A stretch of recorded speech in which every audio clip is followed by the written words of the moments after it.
Pourquoi a-t-il lâché le FCC? Que pense-t-il obtenir à l'Union sacrée? En quoi pense-t-il réussir aujourd'hui ce qu'il n'a pas réussi à faire hier avec le président Kabila? Face à face spécial Union sacrée, ce jeudi 14 janvier, après le journal de 19h. Après son ralliement au président Félix Tshisekedi, je reçois Lambert Mende Omalanga, député national. Hier général du président Joseph Kabila, il rejoint aujourd'hui l'Union sacrée du président Félix Tshisekedi. Monsieur Lambert Mende, bonjour. Bonjour Christian. Quoi dire? Qu'est-ce qui s'est passé? Vous étiez avec nous lorsque le président annonçait l'Union sacrée. Nous débattions avec vous. Vous sembliez contre. Et aujourd'hui, vous dites que c'est la seule issue pour la cohésion nationale, la réconciliation. Est-ce un énième rebondissement ou est-ce une trahison? Il ne faudrait pas me faire dire ce que je n'ai pas dit. Je n'ai jamais dit que c'est la seule solution. Il n'y a pas de seule solution dans le monde. C'est une solution qui existe aujourd'hui et il n'y a pas d'incompatibilité entre ce que j'ai dit et ce constat dans lequel nous nous trouvons aujourd'hui, que le pays se trouve sérieusement en difficulté. Nous avons un sérieux problème de cohésion nationale, nous avons un problème de sécurité, nous avons un problème d'instabilité et nous sommes en train de nous abîmer en querelles stériles, fratricides, en des polémiques sans fin. Il faut absolument que quelques citoyens responsables se lèvent pour dire assez, c'est assez, il faut rétablir la cohésion nationale. L'incompatibilité, elle tombe dans le fait que le FCC, juste après le discours, vous le déclarez à la majorité. L'incompatibilité, elle tombe dans le sens où, après le discours, Lambert Mende Omalanga déclare que Félix Tshisekedi, le président de la République, utilise des faux fuyants. L'incompatibilité, elle est dans le sens que vous êtes un des barons du FCC et vous rejoignez l'Union sacrée alors qu'il eût fallu, alors que vous étiez dans le FCC, que vous militiez pour notamment aller en consultation avec le président Félix Tshisekedi. Première chose, Christian, le FCC n'a pas la même nature que l'Union sacrée. Le FCC, laissez-moi vous définir, si vous l'avez oublié, c'est une plateforme électorale que nous avons de facto transformée en plateforme politique.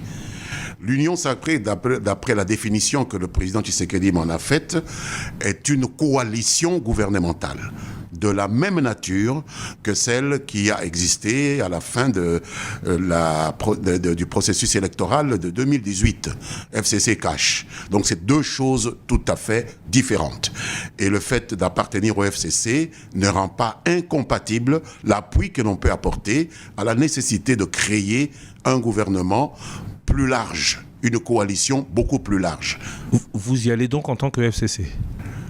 Non, je n'ai pas à engager le FCC. Je ne peux engager que le regroupement politique dont je suis le responsable, l'alliance CCU et Alliés. Je ne peux pas parler au nom du FCC, mais si cela peut provoquer un déclic, je prends la responsabilité d'être parmi ceux qui provoquent ce déclic parce que le pays est bloqué. Alors, je pose la question différemment. Est-ce que vous êtes toujours FCC ? Naturellement. Je n'ai jamais quitté le FCC et je n'ai jamais eu l'impression qu'il y a une incompatibilité entre être FCC et participer à un gouvernement d'union nationale.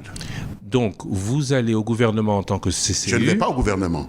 J'appuie l'idée qu'il y ait une coalition gouvernementale plus large que celle que nous avons faite avec le CACH. Vous allez à la majorité parlementaire avec l'Union sacrée, alors que le FCC, dont vous dites toujours appartenir, revendique toujours une majorité.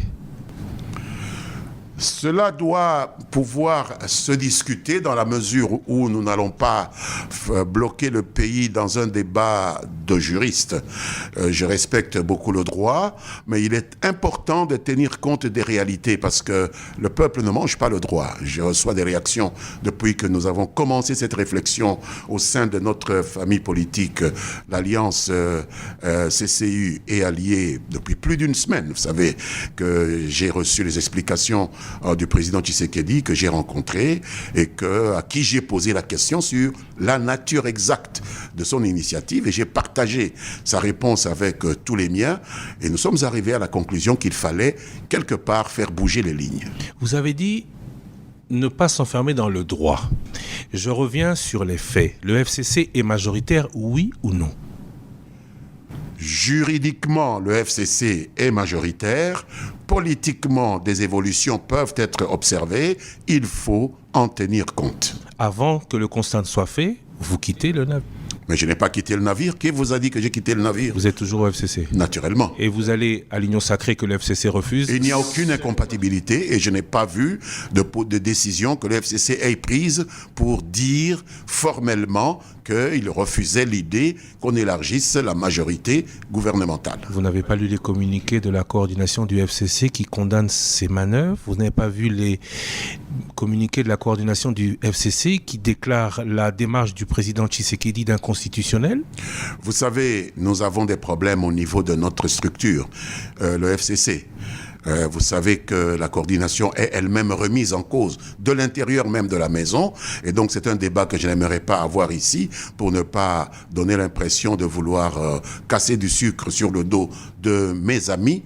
Donc, il y a un problème sérieux au niveau de qui peut engager aujourd'hui le FCC. Le problème a atteint des proportions telles que même notre autorité morale a senti la nécessité d'instituer une commission de crise qui a pris en charge le fonctionnement de cette structure. Et je vous informerai que cette commission de crise, lorsqu'elle l'a rencontrée à Lubumbashi, où notre autorité morale passe ses vacances, nous a ramené 5 propositions. Et parmi ces 5 propositions, il y en a une qui nous a paru intéressante au niveau de l'alliance CCU et Alliés, c'est celle de négocier en tenant compte du nombre que nous représentons au niveau du Parlement, de négocier pour pouvoir cohabiter, pour pouvoir coaliser avec le plus grand nombre de forces possible dans l'idée que le président Tshisekedi a donnée. 5 théories, 5 propositions. Vous n'avez pas entendu la décision du FCC, vous y allez seul. Pourquoi ? Parce que nous avons des problèmes de fonctionnement et parce que devant l'urgence, il est nécessaire que le déclic soit donné par ceux qui ont plus conscience des dangers que le peuple court. Je pense qu'aujourd'hui, ce qui doit absolument nous tenir à cœur, c'est l'intérêt supérieur de la nation. Et dans la situation actuelle, je ne pense pas que ces détails doivent nous retarder dans le chemin de la normalisation de la situation institutionnelle. Il est clair que vous pensez aujourd'hui que le FCC n'a plus la majorité. Vous allez à l'Union Sacrée parce que la majorité n'y est plus, ou vous allez vraiment à l'Union Sacrée pour cette cohésion nationale que l'Union Sacrée dit déjà avoir créée, pour cette réconciliation entre les Congolais que l'Union Sacrée dit déjà ou être sur le point de mettre en place? Je constate simplement avec mes amis, je dirais nous constatons qu'il y a un président de la République qui a renversé la table en quelque sorte que nous avons dressée ensemble fin 2018 et qu'il est président de la République. Nous sommes majorité parlementaire. La question est de savoir comment rétablir ces passerelles. Vous n'êtes apparemment plus. Pourquoi si vous avez toujours été majorité parlementaire, si le FCC était sûr de sa majorité, seriez-vous à l'Union Sacrée aujourd'hui? Si nous ne sommes plus sûrs de cette majorité, c'est qu'il y a des problèmes qui doivent absolument être réglés. Mais est-ce que le peuple va nous attendre? Le peuple va attendre que nous ayons réglé ces problèmes pour pouvoir exprimer les besoins qui sont les siens? L'informateur va de toute manière travailler. 1 mois renouvelable une fois. Le bureau de l'Assemblée nationale va être renouvelé. C'est imminent. Pourquoi ne pas avoir attendu les signaux clairs que cette majorité n'est plus au FCC? Vous quittez avant? Je n'ai quitté personne. C'est de la litote que vous faites. Je n'ai quitté personne, je n'ai rien quitté, je n'ai rien renié. Je continue à revendiquer la nécessité de passerelle entre le FCC et le président de la République, qui lui a renversé la table pour des raisons qui lui sont propres. Est-ce que vous avez prévenu le FCC de votre décision? avant de la prendre? Naturellement, parce que nous avons eu à discuter des 5 propositions qui nous ont été ramenées de la part de notre autorité morale et nous avons exprimé clairement notre préférence pour celle qui consistait à nous engager dans des négociations consistant à établir des passerelles avec le chef de l'État. Vous, CCU et alliés? Absolument. Qu'a dit l'autorité morale? Qu'en pense l'autorité morale? Nous n'avons rien enregistré comme réaction jusqu'aujourd'hui et nous devions nous assumer comme regroupement politique parce que vous savez, notre adhésion au Front commun pour le Congo n'a pas eu pour conséquence de faire de nous des aphones, faire de nous des mineurs, faire de nous des gens qui ne peuvent plus exprimer un point de vue. C'est notre point de vue et nous l'assumons.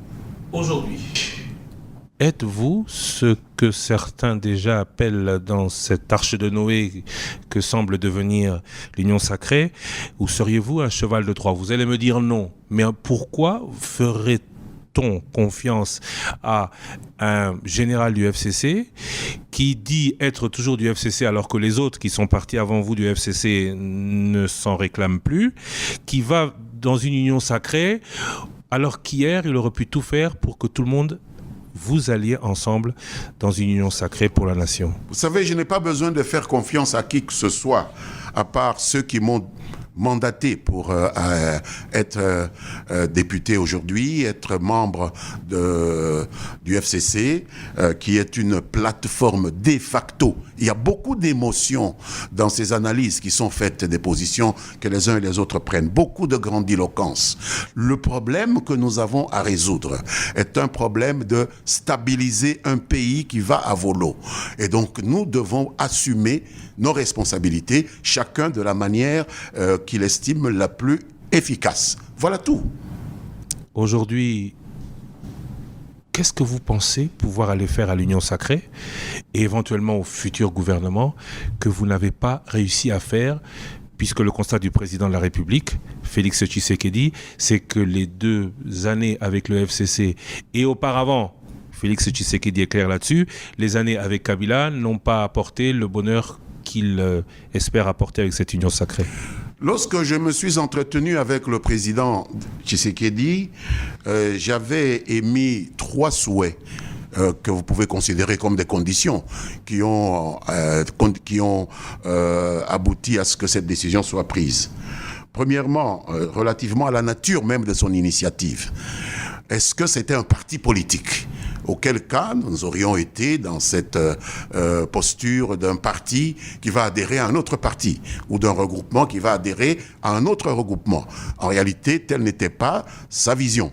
Il m'a dit qu'il s'agissait d'une coalition gouvernementale élargie. Et là, ça m'a rassuré, puisque de coalition, nous en avons fait depuis l'aube des temps. J'étais dans une coalition avec le docteur Tshisekedi, son père. J'étais dans une autre coalition avec le Premier ministre Kengo Adondo. Et puis, je suis toujours dans une coalition avec lui maintenant, à travers mon ministre des Droits humains, M. Litté. Donc une coalition, FCC ce n'est Cash. pas FCC Cash. Donc ce n'est pas la première fois.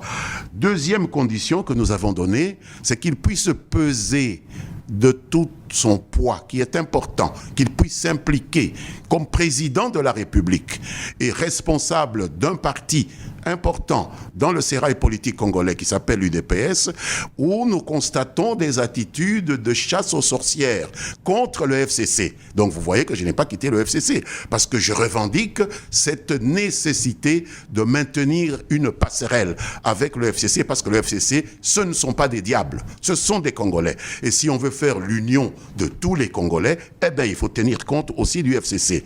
En troisième lieu, j'ai demandé que l'on puisse prendre en compte la dignité, l'honneur d'une personne physique qui s'appelle Joseph Kabila Kabange, qui est l'autorité morale du FCC, compte tenu de ce qu'il a fait pour stabiliser, normaliser ce pays et rendre possible cette alternance dont nous sommes fiers depuis la fin de l'année 2018. Y avait-il des risques pour le président honoraire? Non, ce sont les conditions que j'ai données, parce que dans les discours qu'on entend ici et là, c'est comme si tout allait aller dans tous les sens. Et donc nous voulions nous assurer que ces conditions-là seraient respectées.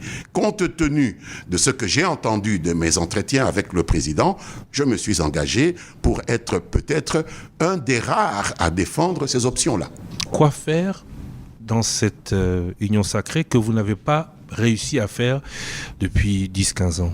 Convaincre plus de Congolais que nous n'étions nombreux, que nous n'étions au sein du FCC Cash, parce qu'il y en a qui étaient en dehors du FCC Cash. Il faut ratisser beaucoup plus large. Et là, je suis d'accord avec le président Tshisekedi. Ratisser un peu plus large. Et deuxièmement, faire en sorte que nous puissions revenir aux fondamentaux qui sont la Constitution et les lois de la République. Voilà tout. Vous êtes encore sur cette position d'un président de la République qui a pris certaines libertés avec la Constitution? Nous devons nous mettre ensemble. Nous aussi, nous avons pris quelques libertés avec les mesures d'organisation d'un groupe au sein d'un parlement. Nous n'avons pas pu même nous donner nous-mêmes une structure qui pouvait gérer le Front commun pour le Congo. Vous avez vu les critiques qui ont fusé ici et là, et j'ai pu regretter la distance que même notre autorité morale a prise. Elle s'est abstenue de gérer directement notre famille politique. L'aurait-elle fait?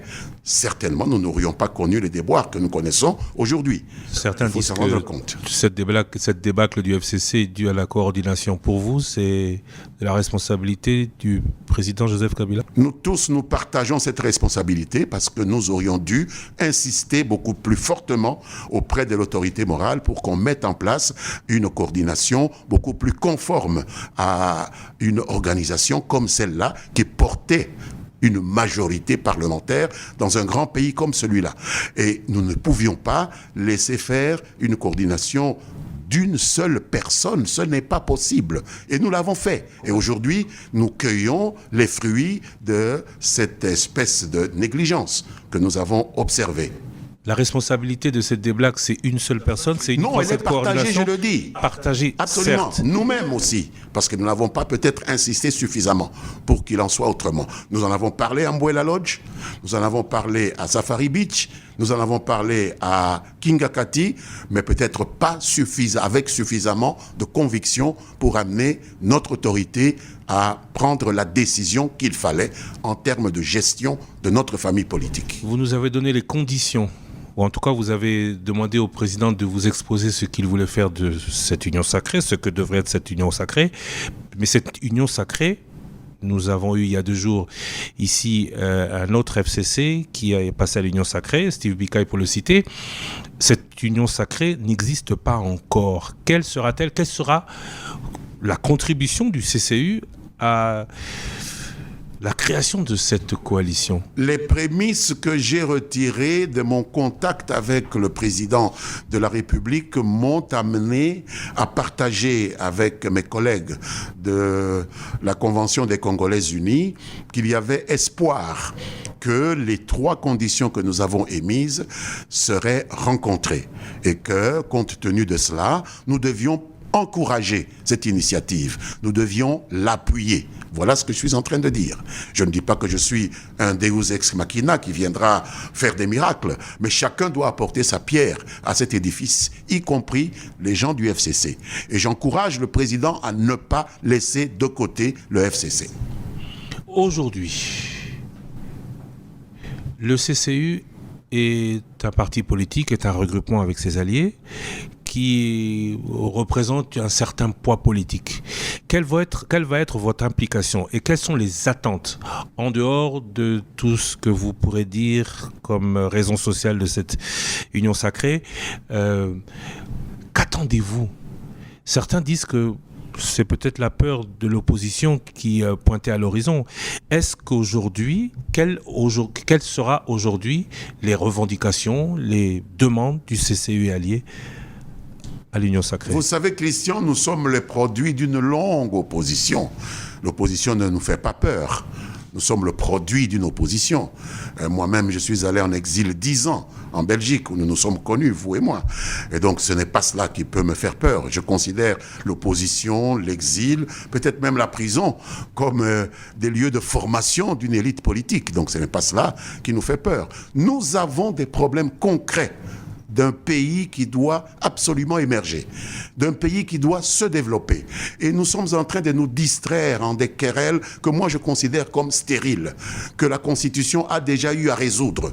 Alors, ce que nous espérons, c'est le rétablissement d'une cohésion nationale, qu'on accepte de se mettre autour d'une table avec un nombre aussi large que possible de Congolais, de Congolaises et de Congolais pour parler du Congo. Qu'on ne parle plus seulement de FCC, de l'UDPS, de la MOCA, de MLC, etc., ou de leurs leaders. Que nous parlions du Congo. C'est ça l'espoir qui nous porte. On parlera très prochainement Congo à l'Assemblée nationale. Le bureau de l'Assemblée nationale sera, l'Union sacrée le veut, un bureau Union sacrée. En serez-vous membre ? Mais si c'est un bureau Union sacrée, est-ce que vous croyez qu'un seul Congolais doit être exclu de l'Union sacrée des Congolais ? Est-ce que la CCU, parce que là, on est en train vous êtes en train de répondre, vous en avez l'art un peu en évitant ma question, est-ce que la CCU revendiquera des postes à l'Assemblée nationale et au gouvernement ? Le temps n'est pas encore venu de discuter des candidatures à l'Assemblée nationale ou au gouvernement. Je vous assure que ce qui nous porte aujourd'hui, c'est la nécessité de mettre fin à la chienlit qui s'est emparée de ce pays au moment où des gens sont en train de crever à l'est du pays, au nord-est du pays, au moment où certaines provinces sont rentrées pratiquement dans le Moyen-Âge. C'est le cas de ma province. Et je ne pense pas qu'un politicien normalement constitué peut, dans ces conditions-là, trouver normal de débattre simplement des ambitions de son parti, des places qu'elle entend occuper, sans se soucier de cette infrastructure que constitue la nécessité de rétablir la cohésion pour qu'on se mette d'accord sur un minimum qu'il y a à faire pour le peuple congolais. Avant que vous vous entendiez sur ce minimum, il y aura des élections, je reviens dessus, à l'Assemblée nationale. Est-ce que vous soutiendrez le bureau que va proposer l'Union sacrée, avec ou sans vous?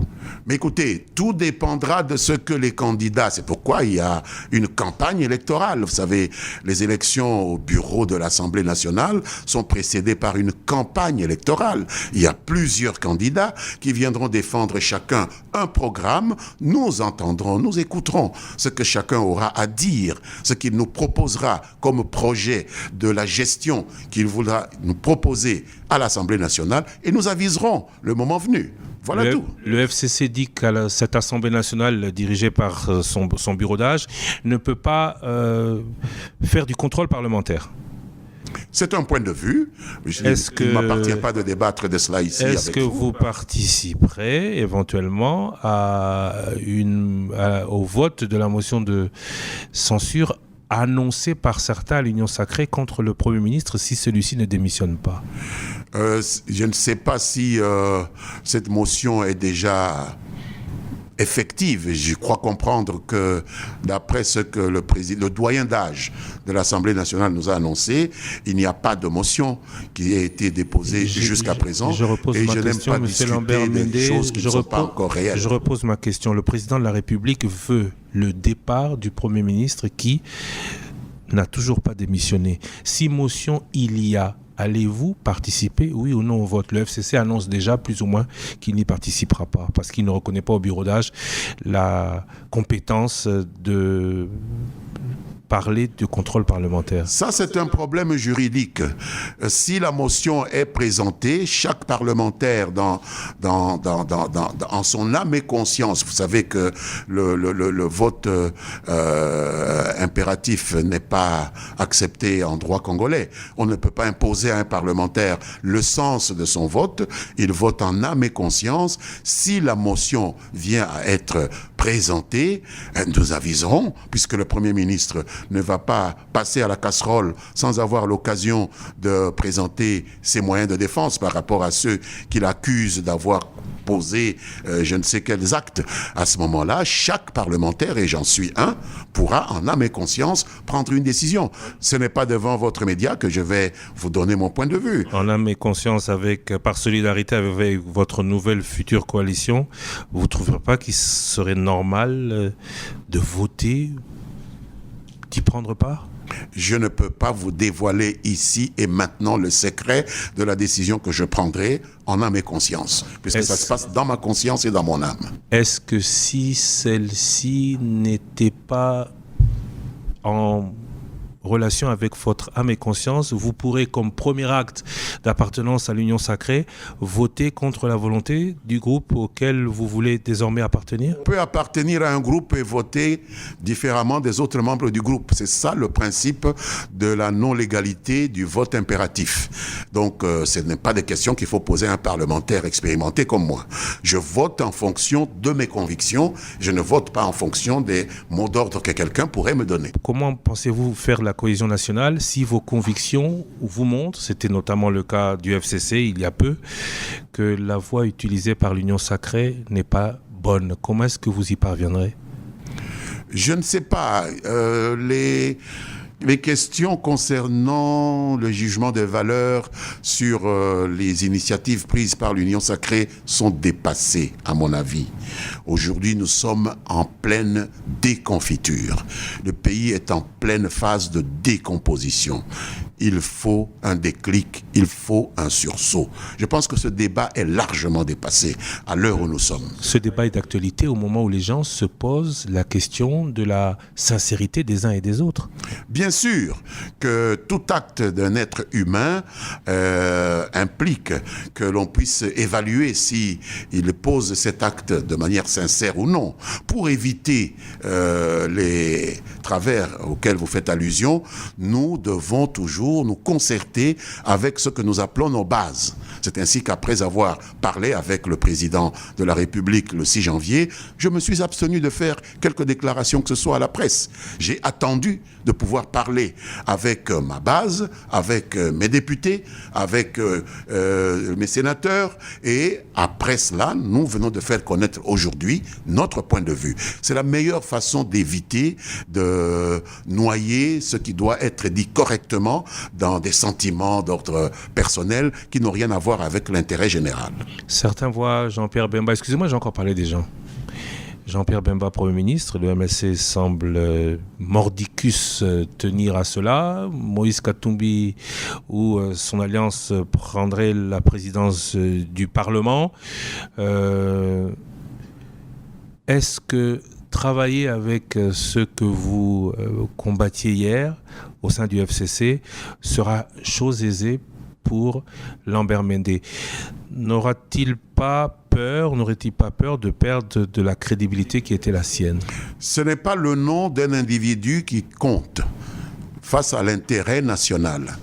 Nous avons été à un moment dans une situation d'opposition, nous, lumumbistes, avec d'autres personnalités avec lesquelles nous nous sommes retrouvés dans des coalitions gouvernementales. Je vous rappelle la coalition avec M. Kengo. Nous avons participé puisque le Haut Conseil de la République, Parlement de transition, nous a demandé de participer à un gouvernement d'union nationale. C'est l'intérêt supérieur de la nation qui nous guide.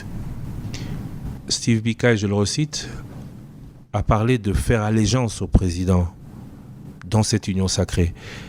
Est-ce qu'on peut dire aujourd'hui que Lambert Mende fait allégeance à Félix Tshisekedi? Dans mon langage, ce mot est très peu usité. Je ne parle pas d'allégeance, je parle d'un jugement que je fais par rapport au programme, par rapport au projet. Et j'ai eu besoin de recevoir ces explications que le chef de l'État a eu la gentillesse de me donner avant de pouvoir me déterminer. Donc l'allégeance ne fait pas partie sincèrement de ma pratique politique comme individu. D'allégeance, il n'était pas question avec Joseph Kabila? Il y a toujours non, pas d'allégeance, pas du tout. La seule allégeance que j'ai, c'est vis-à-vis de la République démocratique du Congo.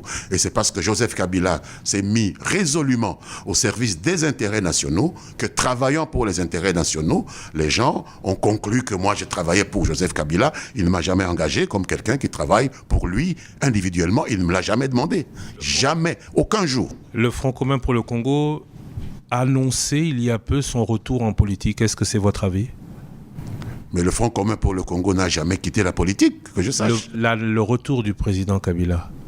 Est-ce que le président Kabila a déjà quitté la politique? Vous avez déjà vu, vous, un leader d'un groupe aussi important que le Front commun pour le Congo, être leader de cette plateforme en n'étant pas dans la politique? En distanciation Bien sociale. sûr, ce qu'on regrette, c'est qu'il est resté en distanciation. Ce que je souhaite, c'est qu'il réduise cette distance parce qu'il n'a plus de responsabilité d'État, qui se rapproche davantage de la gestion quotidienne de sa famille politique, et je pense que les choses iront pour le mieux. Je parlais de retour comme candidat à l'élection présidentielle en 2023. Vous savez, les élections, c'est en 2023. Pour l'instant, nous avons des problèmes autrement plus urgents à résoudre. Il sera toujours temps, fin 2022, peut-être début 2023, d'aborder ces questions-là. Et je pense que l'erreur que nous commettons comme classe politique, c'est d'être tout le temps en campagne électorale. Dès le lendemain de l'élection même d'un président, comme nous l'avons fait pour le président Félix Tshisekedi en décembre 2018, nous sommes entrés en campagne pour certains, pour 2023. C'est une erreur. Je pense que pour l'instant, le peuple a besoin de stabilité, de sécurité, de développement, d'émergence.